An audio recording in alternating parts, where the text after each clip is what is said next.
Ed Cheffy, welcome to the show. Thank you. I am so happy to have you here, first of all, and this means a lot to me because I think we've known each other now for about 30 years. I think that's about right. And I went to high school with your kids, and you have been one of my mentors since high school from the mock trial program at community school. And you were one of the first guys that I called when I had questions about going to law school. And I remember you picked up the phone for me, and you answered a lot of questions that I had. So this is an incredibly special interview to me, and I'm super excited to have you here on our legacy interview series with past Lions of the Law through the Collier County Bar Association. So today we have Ed Cheffy, we have Judge Cunningham, who's been kind enough to put this all together and work with our past Lions of the Law in getting this interview series set up. Today's guest is one of the most accomplished and respected trial lawyers in the state of Florida. Board certified in civil trial law since 1994. Board certified in business litigation since 1996. A fellow of the American College of Trial Lawyers, which is one of the most exclusive organizations in North America. A fellow of the International Academy of Trial Lawyers. Invitation only, limited to 500 lawyers in the United States, I believe. Recipient of the 2025 Justice Harry Lee Anstead Award for Board Certified Trial Lawyer of the Year with the Florida Bar. Named repeatedly among Florida's top 100 super lawyers. Inducted into the Florida Trend Legal Elites Hall of Fame.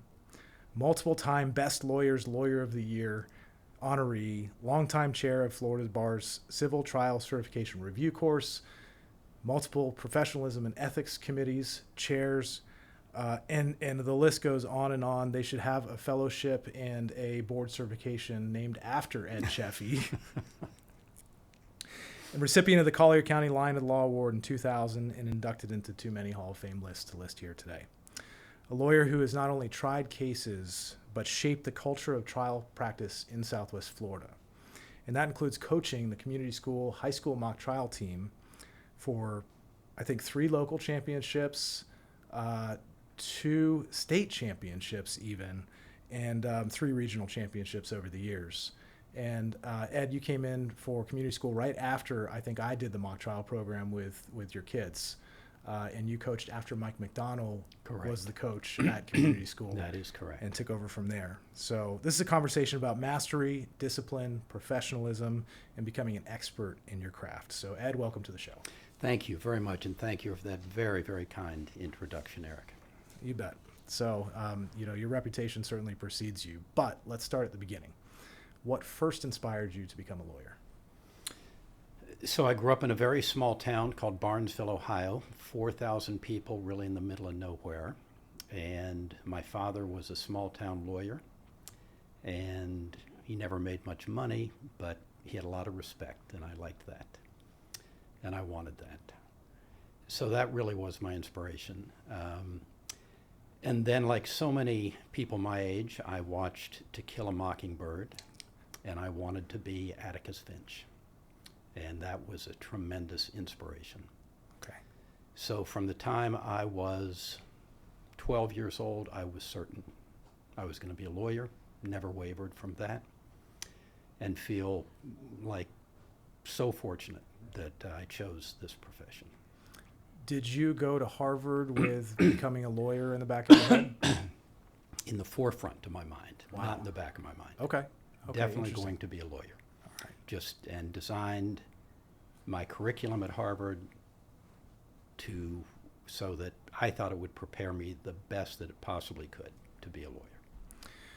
Was there a point in your career when you realized that trial law, not just the legal field, was for you? Absolutely, yes. So I started with a small firm back in my home county in Ohio, and I was going to help with whatever work needed to be done. So I did divorces, I did dozens, maybe hundreds of DUIs, I did estate planning, and then the firm got a big litigation case and needed me to help pretty much full time. And I just felt I'd found my calling, and I loved it. That's amazing. So you went straight into trial law after that and never looked back. And that is correct. Early in your career, was what was the hardest lesson that you had to learn? Well, I found, and I still think, I think practicing law, in litigation especially, is really hard, really challenging. And it can be so disappointing when things don't go right. And I convinced myself that the way to avoid those really disappointing moments was to try to outwork the other side, be the most prepared person in the room, and care deeply about your client, but also to control expectations. And I think that is one of the most important things a lawyer needs to do. To control expectations. I like that. And are you talking about with clients or with opposing counsel or the judiciary or all of the above? I'm mainly speaking about clients. If a client thinks, and many do when they come in, that they're 100% right and somebody's just got to tell their story and money's going to fall out of the sky, I think it's very important to analyze the case up front, not right before trial, but really try to analyze it, figure it out early, and advise your client accordingly. And if you conclude they don't have a case, let them know very early. And if you conclude, as in most cases, hey, we've got some very good arguments, but there are challenges, and nobody knows for sure how it's going to end, have very, very frank discussions up front. Most clients really appreciate that. Some don't, and for those who don't, I have sometimes said, I just don't think this is a good fit. Yeah, that's important. It sounds like it's good to make sure that a client's also a fit for the lawyers and the lawyer's a good fit for the clients. So one of the most important pieces of advice I got from an early mentor, a man named Lodge Hanlon in St. Clairsville, Ohio. When I brought him this case I wanted to accept, and he clearly recognized before I did that this was not a good case. And he talked to me at length, and then he ended by saying, your happiness and satisfaction in this profession will depend more on the cases you turn away than the cases you accept. And it actually took me a while to fully appreciate that advice, but I think it's the best piece of advice I could have gotten early in my career. That is amazing advice. All right, so tell us about going from Barnesville, Ohio, and coming down to Naples, Florida. Okay. All right.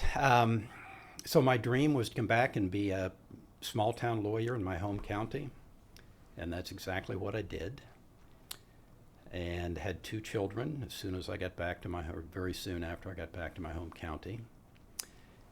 Became a partner in this firm that was the best firm in the area. But after about 4 years, I realized as much as I loved growing up in small town southeast Ohio, which was in a severe recession at the time, and it's never gotten out of that recession, I decided this is not where I want to practice, and more importantly, it's not where I want to raise my children, even though I thought it was an ideal place when I grew up there. So I knew I wanted to stay in a small town. I did not want to go to New York, Boston, or even Columbus. So I did a demographic study in the early 80s looking for a small town with growth potential and that was not in a recession, that had some money.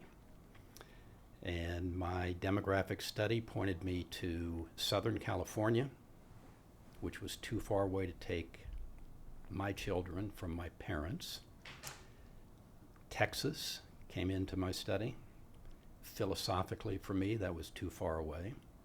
And there was the Gulf Coast of Florida.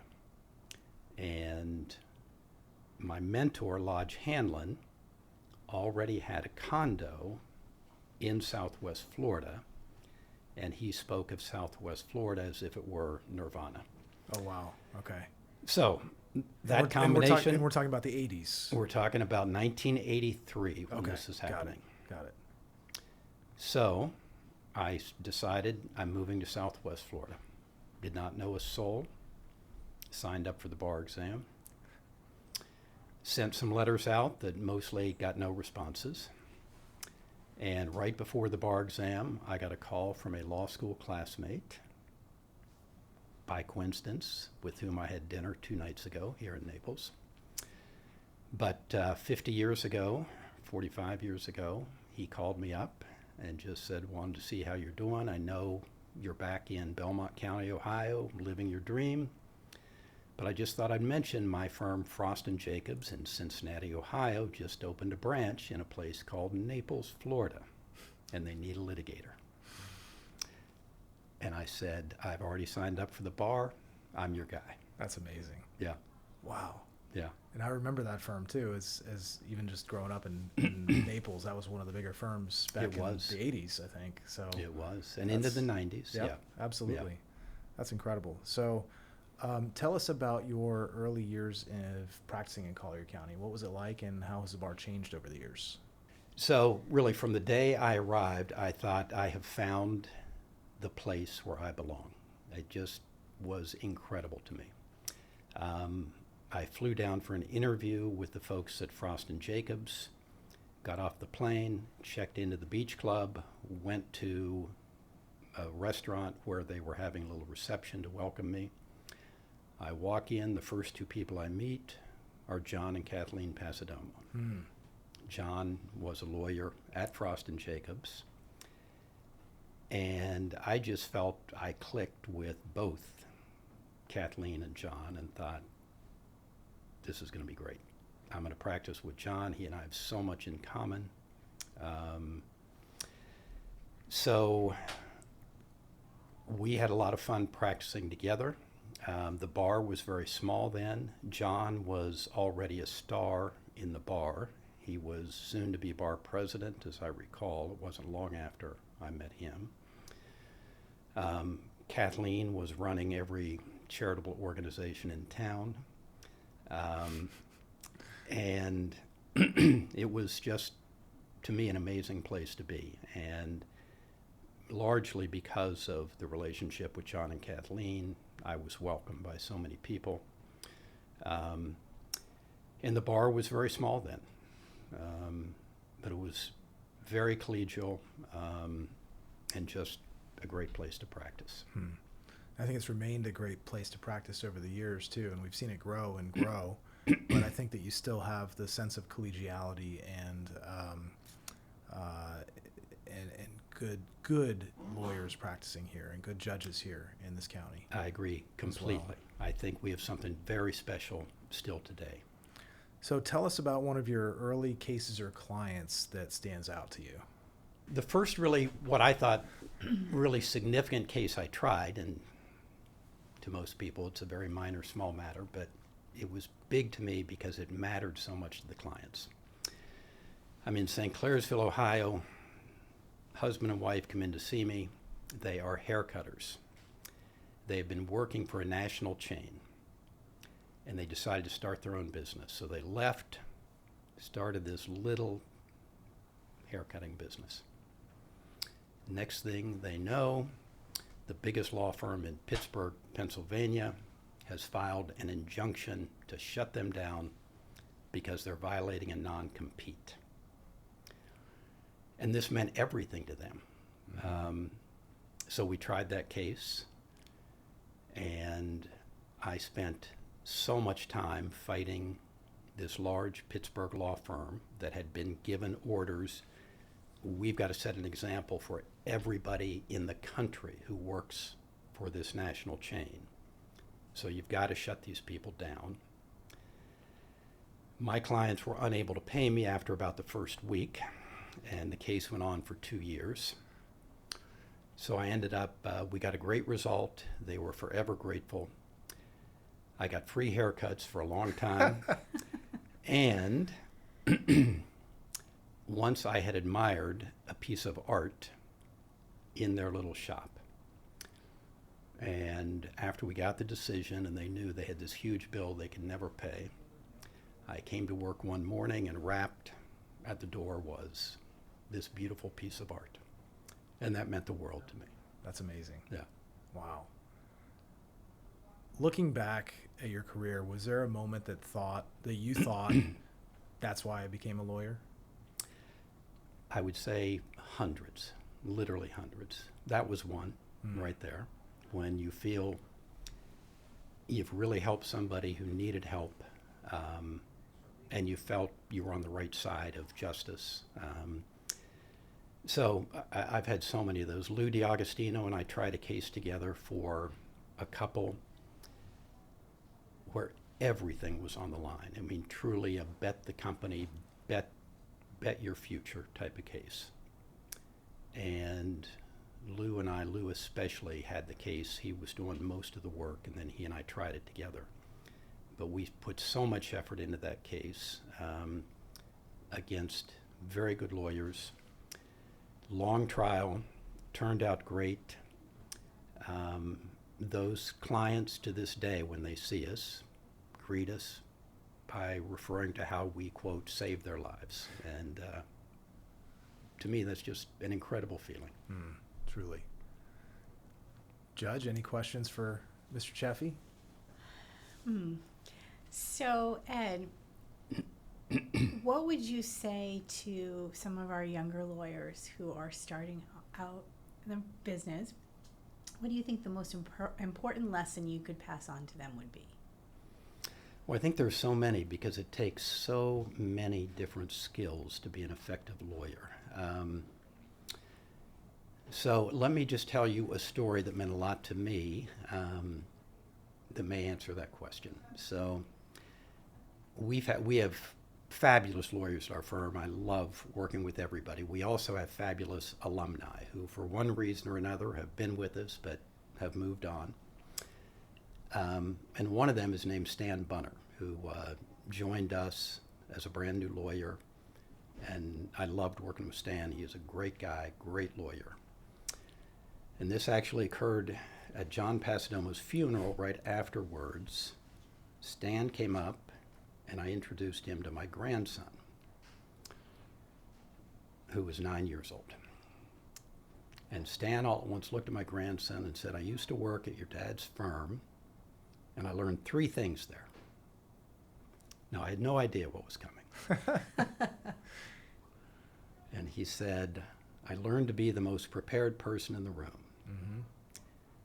I learned to respect everybody in the process and show respect for everybody in the process. And I learned when you have the upper hand, give the other side a graceful exit."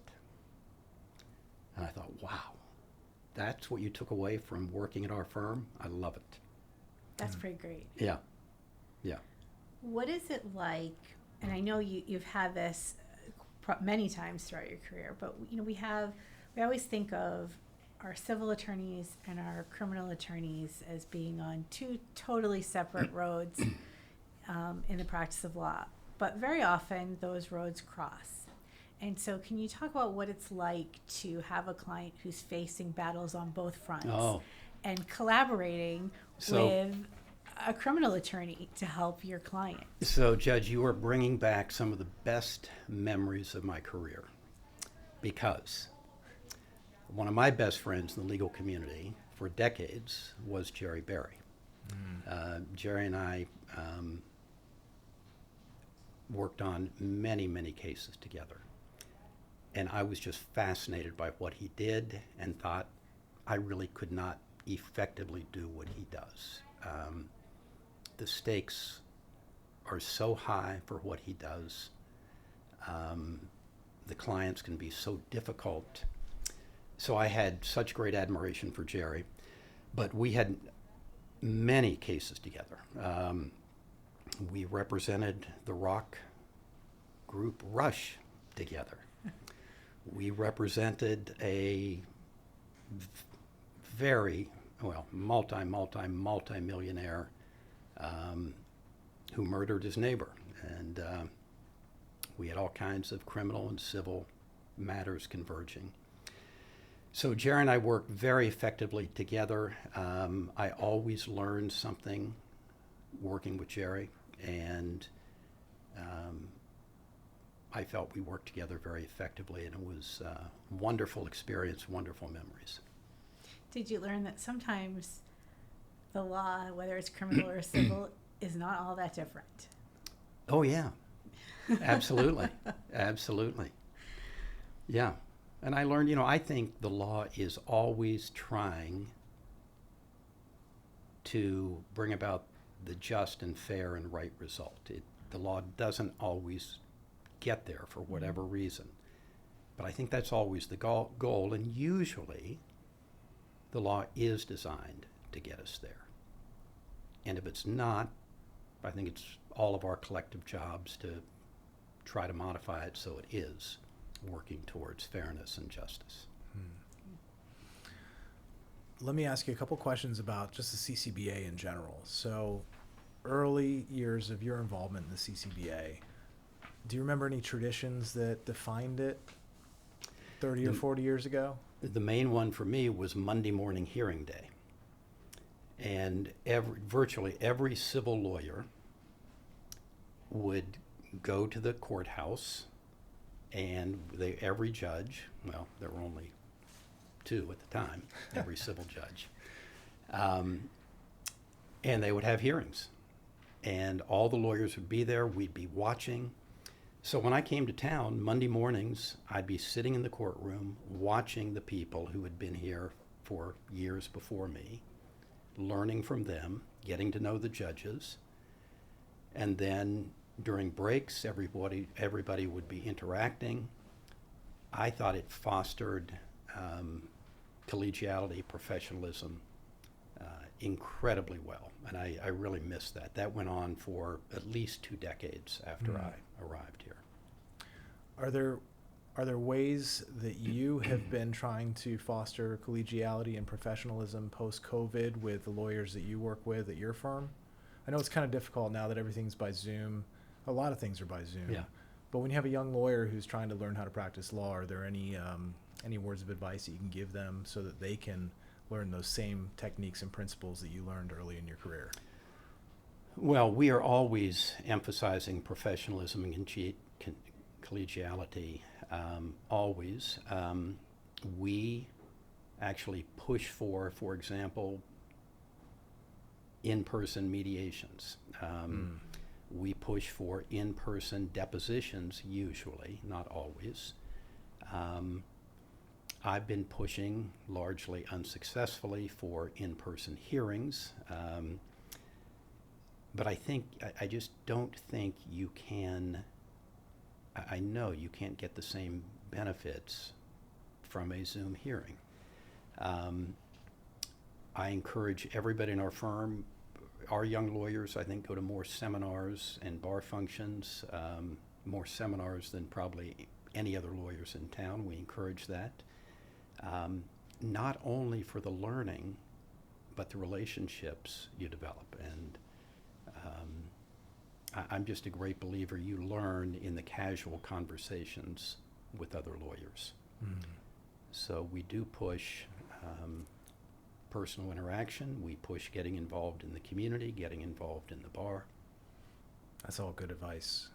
Now, if you could describe the CCBA in a few words, do you have a couple of words that you would describe the CCBA for? Yeah, I think it's extremely productive and effective, and I think it's fun. I think the CCBA does a great job of creating interesting and enjoyable events. Okay. As far as what differentiates you from other litigators, what is it that really you've done over the years to master your craft? And I notice you mentioned preparation beforehand, and I've heard you talk about that before. He who's the most prepared generally has a better chance of winning. Is there anything else other than that you have attributed to your success as a lawyer over the years? Well, I think that is the key. And you mentioned coaching mock trial at the community school, which truly was one of the great experiences of my life. We had students who were so enthusiastic. I volunteered to coach one night a week leading up to the competition.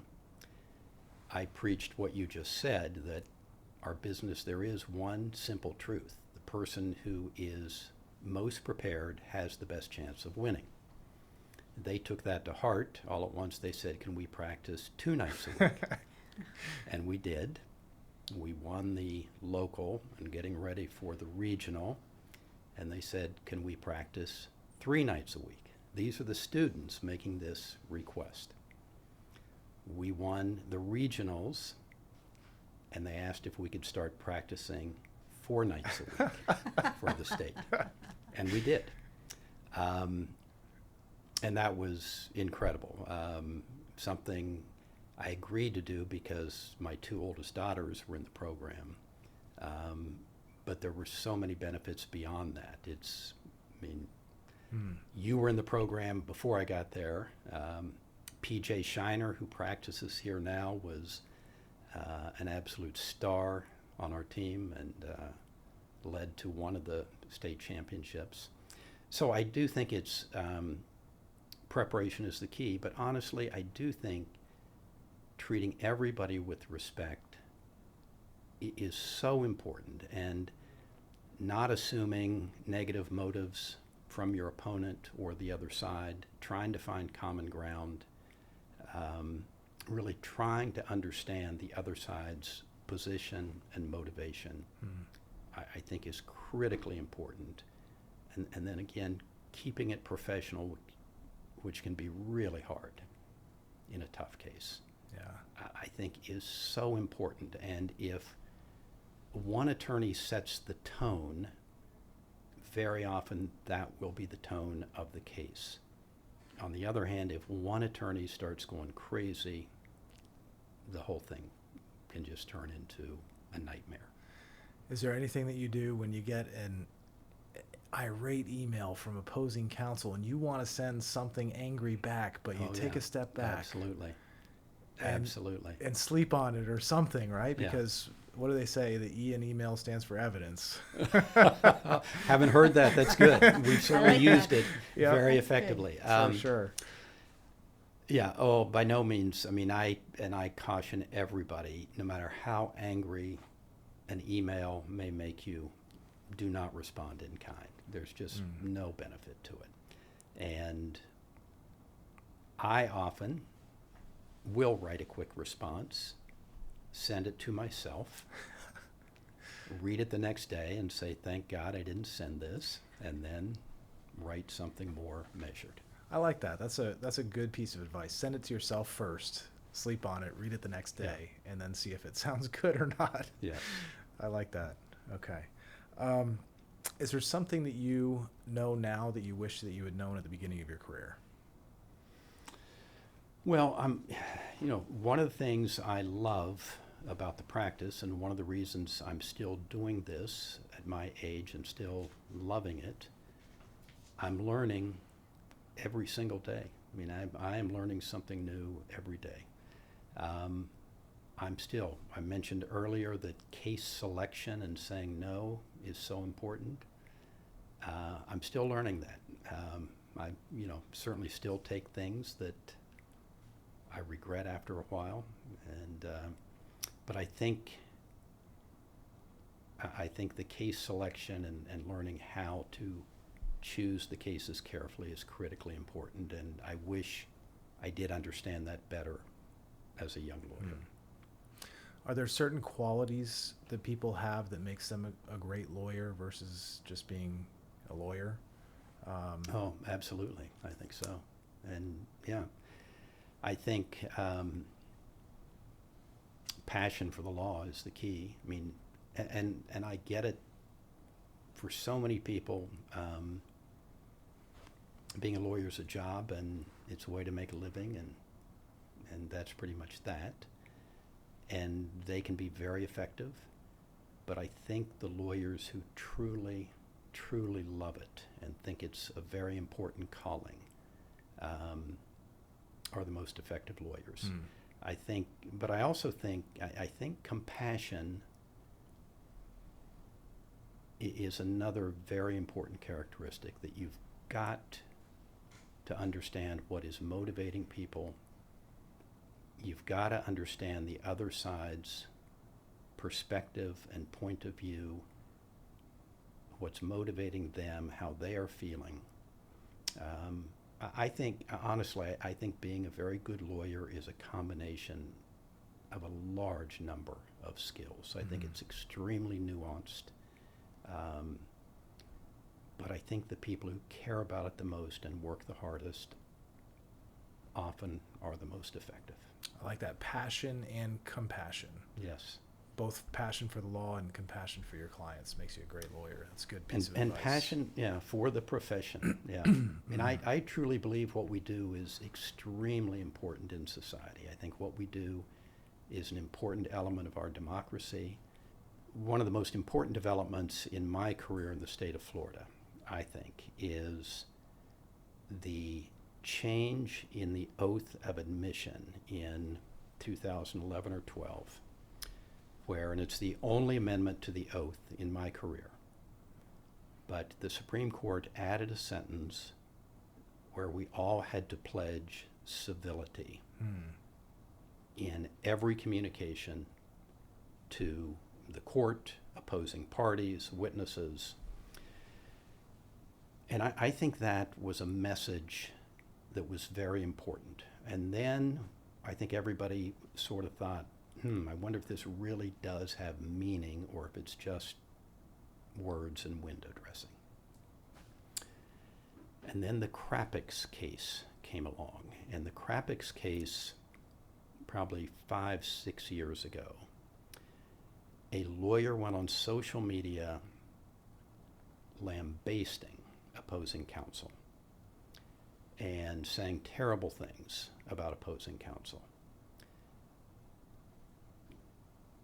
When I started my career, and when I was chair of the local grievance committee way, way back, bad behavior like that was merely considered lack of professionalism, was not even subject to the grievance process. And I saw so many examples of that back when. After this civility amendment, and with the advent of social media, where bad behavior is not observed by just a few people, but by so many people, and there's a record of it, the Supreme Court made this really, I think, startling decision to say merely for what they called uncivilized behavior, really bad-mouthing in the worst way opposing counsel, you could lose your license. And they took Ms. Krappix's license away for that uncivilized behavior. And I think the court was sending a very, very strong message back to where we started about a lawyer's role in society, that we are here to help solve the world's problems in a civilized manner.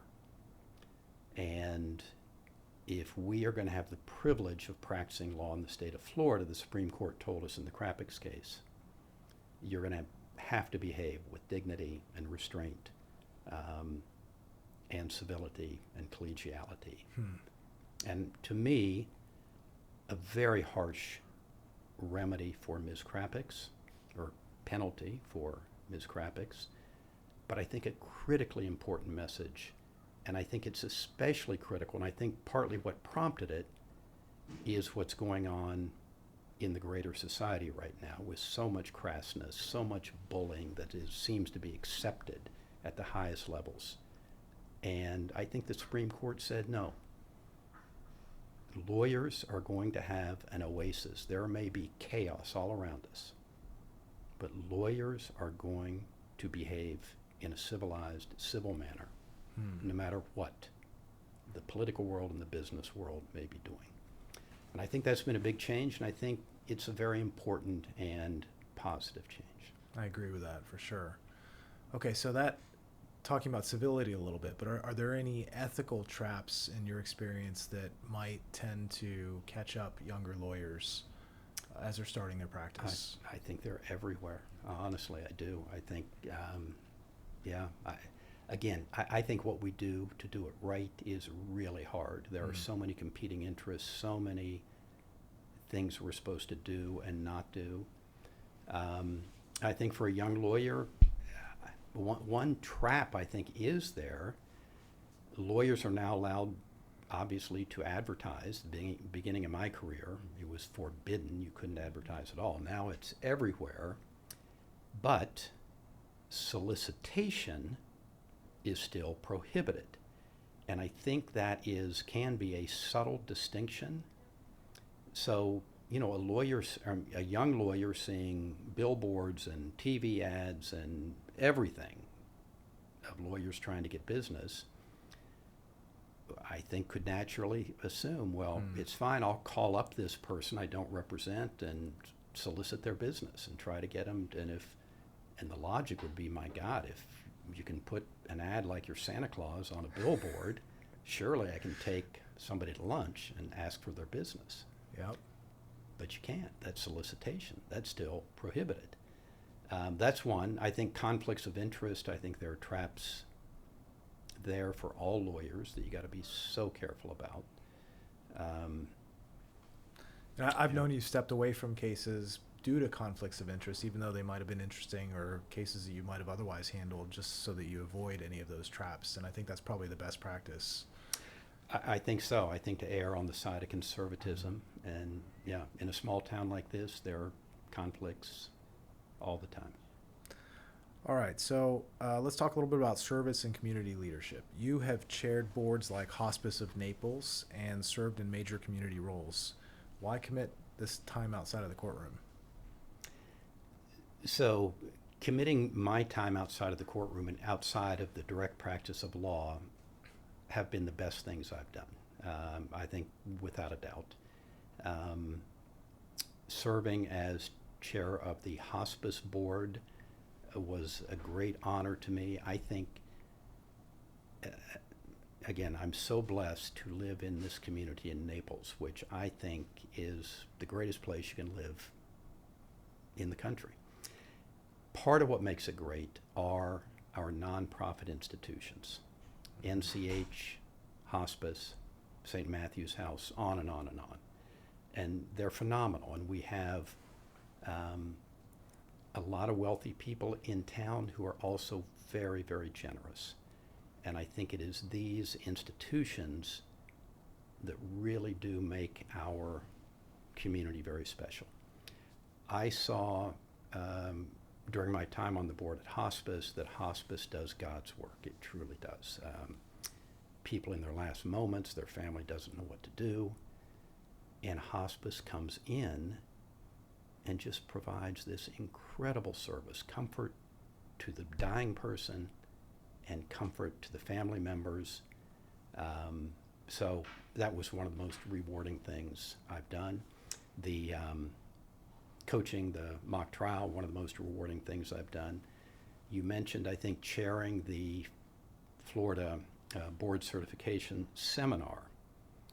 And, you know, I have been asked a number of times by family and friend and others, why put all this time into that when you're turning away work? And to me, it's such an easy choice. It's just so satisfying in so many ways, making the relationships, learning through that process of preparing for the seminar, listening to the speakers. So anyway, my advice to any young lawyer, get involved. Those things you do, quote, for free, will often be the most important things you will do, will bring you even more satisfaction than the practice of law. Yeah. I have to second your comment about hospice. It's such an amazing organization. My dad was in hospice about 10 years ago this year. And same thing, you know, they just provide for the families and they give a comfortable place for, you know, to be as you're passing away, and it's just such a great organization. No, I mean, it truly is. I had a spot in my heart. I felt like getting involved in hospice after experiencing it from being on the other side. I didn't end up doing that, but you know, it was it's an incredible organization, and I know there are a lot of organizations in town that do similar things where people have the opportunity to get involved in. And I think that leadership is very important as a litigator and a lawyer, to be involved in the community and to influence people and to give them even a different perspective on law, because I think some people don't really know what we do or who we are. Absolutely. And they think that we may be, the people with billboards with Santa Claus on there, Right. and they don't have quite the idea of who the judges are, or who the lawyers are that are behind this community here. So it's great advice to get involved, and I think that all the young lawyers here should be able to be doing that. Absolutely, without a doubt. Is there a case that has shaped you the most professionally? I know the SIBO case is a big one. SIBO case is huge. That was one we tried here in Naples and got a great verdict, and then the second DCA took it away, and then the Supreme Court gave it back to us, and that was about a 15-year ordeal. That was a great one. If it had been the sixth DCA, they probably would have not taken it away from you because they would have wanted to create their own law, right? Could well be. Who knows? Yeah, could Who well be. knows? But there have been any number of others. Back in the early 90s, I tried what is still the longest civil trial in the history of Collier County, 3 months. Wow. The Solimar trial must have been 25 lawyers in the courtroom. And it was a jury trial that just went on and on and on, and I learned so much from that early experience. But there are many, many cases I love to this day, and I could talk about so many, but those are a couple that have been very meaningful to me. Is there a failure that has strengthened you the most? Oh, it's your failures that do strengthen. Right? Yeah, without a doubt. They're the ones that you remember the most, for sure, and Yeah. the mistakes that you never repeat again. Yeah, but the failures, the pain of losing. Sometimes those failures make you a better lawyer. That's true. Oh, without a doubt, they do. And, we all need to be humbled at times. And I think that's a very important part of life. And when you realize, how painful it is when things go really poorly, then you try to figure out ways to avoid going through that and avoid your clients going through that. All right, every lawyer has a funny courtroom story. What's yours?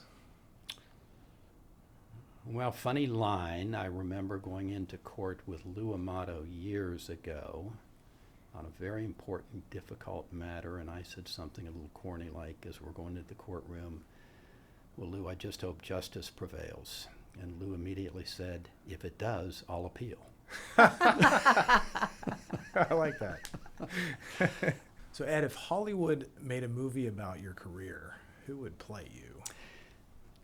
Who would I want to play me? It would have to be Gregory Peck reenacting Atticus Finch. I like that. That would be my hope. Tell me a little bit about your law firm, Cheffy Passidomo. So you've built one of the best and most successful firms in Southwest Florida, and it's been in business for over 30 years. What do you attribute to the success of your law firm? Well, thank you for those comments. One of the things, John Passidomo and I just complemented each other. We brought different skill sets to the table, and we both worked very hard at our craft. John developed a tremendous practice in the land use and zoning world. I used to tease him that he was the only lawyer I knew who had a monopoly on his practice, because if you wanted something done in the city of Naples, John was the guy. He was. John also, again, president of the Collier County Bar, very active in civic associations. I attribute much of the success of our firm to John. And then we tried to attract great lawyers, and we did. I mean, it's just amazing to me, the lawyers we attracted. The firm started with a third lawyer, Meg Steinbeck, who had 2 children, was living in Fort Myers, eventually decided the drive was too much, and she became a judge, and a very successful judge. We've had, anyway, just incredibly talented people. We try to, well, I think the other thing, I am a very collaborative person. I could not practice alone, simply could not. The way my mind works, I've got to have somebody I'm bouncing ideas off of, discussing ideas, getting different opinions. I've got to give my written product to somebody else to review before I want to send it out. So we have built, especially in the litigation department, a very, very collaborative practice where we are always working together. And I know I love that. I think the other litigators thoroughly enjoy that. So I think that's a big part of it. I think the community service, the bar service, has been a big part of our success too, though. I agree with that. All right, what is one thing that people would be surprised to learn about you outside of the courtroom? And I may be one of the few people who've seen you in shorts at the gym on a regular basis, being consistent with the gym, might I say, over the years. I do love going to the gym. Probably the biggest surprise to people who don't really know me well but have an image of me as a lawyer, I love NBA games. I love live music. Those are two of my passions. I love movies. Do you play any instruments? I will tell you, and I was just having this conversation the other day with somebody, I'm cursed with an absolute love of music and so many types of music. I can't sing, I can't play anything. My wife tells me I can't even snap my fingers to the rhythm. So, Got two left feet when it comes to dancing. Oh, absolutely, absolutely. Let's see. Okay, so when people look back on your career and your profession, what is it that you think that people remember about you? Some will say, yeah, he worked way too hard. That was crazy. That was crazy. I hope people remember me as somebody who truly loved the law, was very dedicated to the profession, tried to make the profession better in every way that I could. And I hope they will say that even in the heat of battle, he tried to treat people respectfully and fairly. And yeah, that's what I hope would be my legacy. Judge Cunningham, any final questions for Mr. Cheffy today? How important do you think it is for lawyers to be leaders in the community? I think it's critically important. And in fact, I think if you read the preamble to the Rules of Professional Responsibility, I think we have an obligation to be civically involved and try to improve society. Try to educate people on the importance of the rule of law. Try to educate people on the importance to respect the judiciary, even when the judiciary makes decisions we don't like. I think it is critically important that we get involved in community organizations. When opportunities present themselves, take leadership in those organizations. I think it is so important for the community, for the profession, and as I've indicated earlier, for ourselves. They're some of the most satisfying experiences we can have. I hope you know how important you are to our legal community and how much of a role model you are to every single one of us in teaching us how important it is to be a true professional. Thank you. I agree with that. Thank you very much. And so this is our legacy interview series. So the hope is that future generations of lawyers and future generations of anyone who wants to learn about the legal profession will be able to look at this video and learn about the law and about you.